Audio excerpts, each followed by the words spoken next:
Hello there, friends! So today we are going to show you how to make my famous nutty cookies. Now these cookies, I've made them for some friends who were stressed out. It was just an experiment and they love the cookies, and I have been making some since then. So they're very easy to make and I hope you enjoy them as much as we do here. Okay, let's get started. So here we are. These are the things we're gonna need for our cookies. Take a look. Okay, so these are some nutty cookies. You can use any nuts of your choice, but today we're gonna be using peanuts. As you can see, I roasted some peanuts here. I roasted some peanuts and I have them just to show you, but I'm not gonna put those in the cookies. And after roasting the peanuts, I turned them into powder. I ground them, turned them into flour, or whatever you wanna call it, in a blender, in a dry blender without any liquid added. And then we have, you can use any sweetener of your choice. You can use date sugar, coconut sugar, Muscovado. These would be my preferences. And then a little bit of salt. And you can use, and then some flour to help it to bind it together. Whole wheat flour, oat flour. If you're using oat flour, which I really like, you just put in the oats in the blender and grind them. And then some water. And that's it, friends. That's basically it. You can also add a little bit of baking powder if you'd like, if you're trying to make some crispier cookies. But for me, I like them just fine without the baking powder. But it's up to you. It's your call. Okay, so let's take a look. So I have the ground peanut, the sweetener of choice, and the salt. And basically you just mix everything. You just want to make sure you mix everything.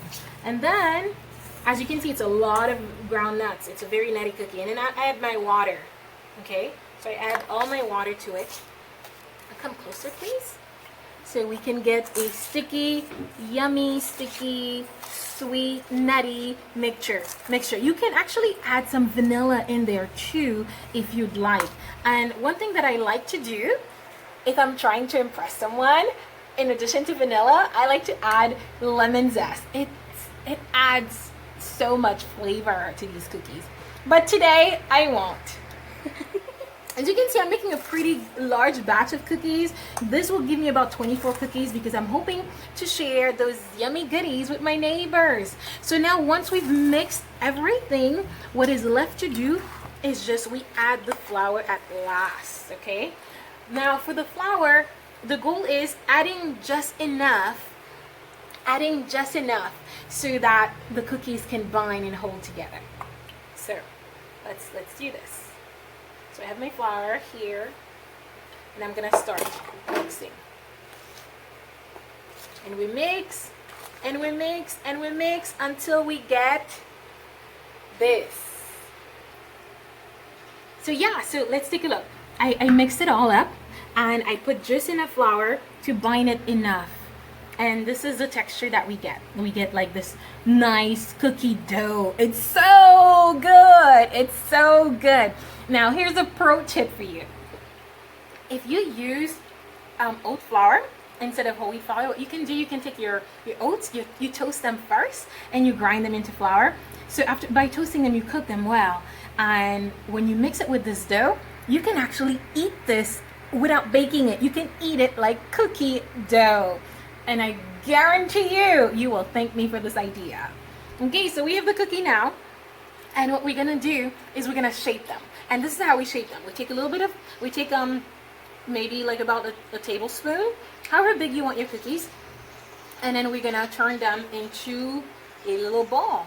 So we're gonna make this ball, and then we are going to use a fork. And so we're going to use a fork to give you that nice peanut cookie look. Voila! You can do it once or you can do it twice. It's up to you. I like the once look better than the twice.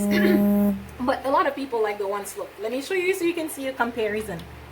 So this is this, and then we do it again. You just put the fork. Don't go too deep. Otherwise, if you go too deep, you are going to mess up your cookies. You don't want to break them, okay? So we just go slightly, very gently, and voila! Look at these pretty girls. And then we can continue. One recipe will give you about 12 cookies, and we're gonna bake them and show you the final results. Stay tuned. So now we've made all our cookies and they're gonna go in the oven. But I wanna just show you what they look like before we get them in the oven. So these are the cookies. Closer look here. Can you see these beauties? They are wonderful. But before I put these guys in the oven, actually we're gonna bake them. So what we're gonna do, we're gonna bake them at 350 degrees or about 350 degrees Fahrenheit or 200 degrees Celsius. And we're gonna bake them for about 10 to 12 minutes. Now, really, you have to be careful with this, 10 to 12 minutes. If you go longer, you're gonna burn your cookies, I guarantee. Now, I also wanted to show you how to make those cookies on the stovetop if you do not have an oven. And this is how we do it. Let's take a look. So we are going to create an oven, and here we have a pot, and in the pot I have put some salt in the pot, and the salt is to prevent the pot from burning. And then I have my cookies. I put my cookies on top of something here on a pan that can withstand heat, and I'm gonna just put that in the pot with salt. Now the key is you do not want whatever you're baking to be in direct contact with this pan, okay? You want to have something in between. So this guy here, this pan, protect those cookies from being in direct contact with the actual pot that is touching the oven. So first you put the salt, and then you put a separator between your pot and whatever you're baking, in that case the cookies, and we put that in there, and then we're gonna close it, okay? But before you do that, okay, so as I showed you what to do, but before we turn on the oven, we have to warm up the oven, okay? So it has the salt, it's just the pot with the salt, and then we're gonna turn it on, okay? We're gonna turn it on until it gets hot. So the salt is gonna get hot inside of the pot. And when it's hot, I'm going to uncover it, okay? I'm going to uncover it, and then I'm going to put my cookies that are, I don't want to put the cookies on the flat tray. If you put it in the flat tray, you need to put a separator to separate the tray from the pot. So that's why I'm using this one, because it kind of already create that separation, as you can see.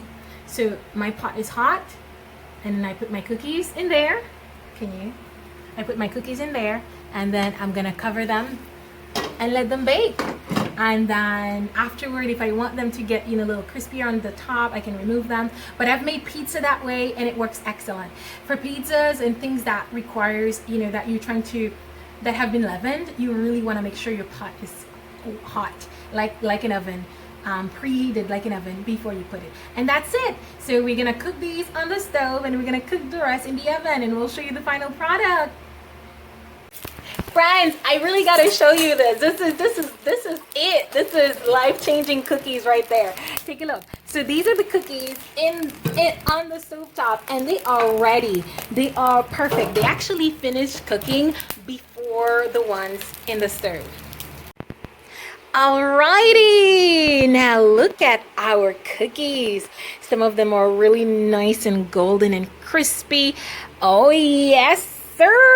Now the only thing left is for someone to try our nutty cookies. Okay, Jen, what's your... Delicious! Whoop, whoop. We hope you get to make those cookies. Stay in good health, my friends. God bless you. Bye-bye. Cookie time.